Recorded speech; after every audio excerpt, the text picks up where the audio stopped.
Up until Instagram added a tilt shift feature to its list of photo editing tools, many photographers had never heard of a tilt shift lens. Today we're going to go in depth on one of the most common uses for this gear, architecture photography. We'll dive into where tilt shift lenses come from, what's going on inside your camera when you use one, and why they are so well suited for architecture photography. The concept for tilt shift lenses actually comes from old technical view cameras. These cameras have independent adjustments for the lens angle and the film plane. By tilting or shifting these two elements, you could correct your images for perspective distortion and really play with depth of field. When we look at DSLR cameras, they obviously lack the tiltable or movable sensor.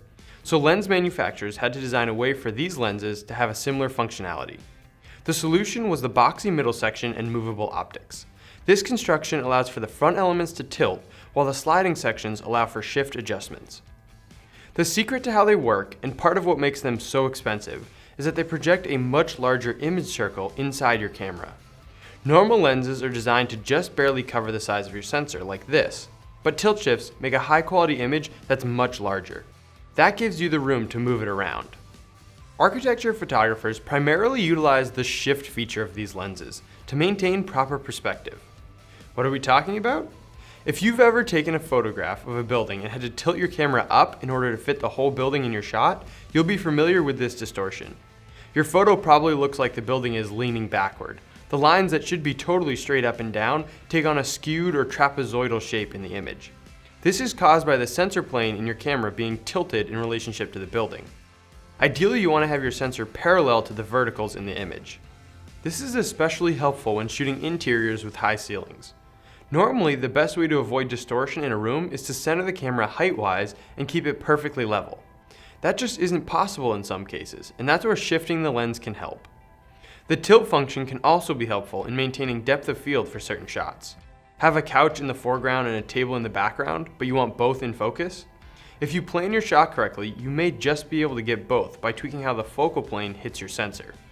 Check out our video on selective focus for more on how that works. Another neat trick with tilt shift lenses is the ability to get wider panoramic images that stitch together perfectly. If you lock your camera down on a tripod and start at one end of the shift adjustment and then go to the other, you can merge the photos in post and achieve a great looking shot with very minimal distortion compared to a wide enough lens to take the photo in one shot. Overall, tilt shift lenses offer photographers a lot of control over their image and can greatly reduce time spent in post, correcting for perspective or trying to focus stack images. If you're able to slow down and take the time to get it right in camera, you'll be able to capture some truly unique images. Hopefully this helped to give you some ideas of what's possible with these special lenses. Want to give either a Canon or a Nikon tilt shift a try? Rent one from our full lineup on our website, lensprotego.com. If you want to learn more about what you can do with a tilt shift, check out the other videos in this playlist. If you have any questions, let us know in the comments below, and as always, thanks for watching.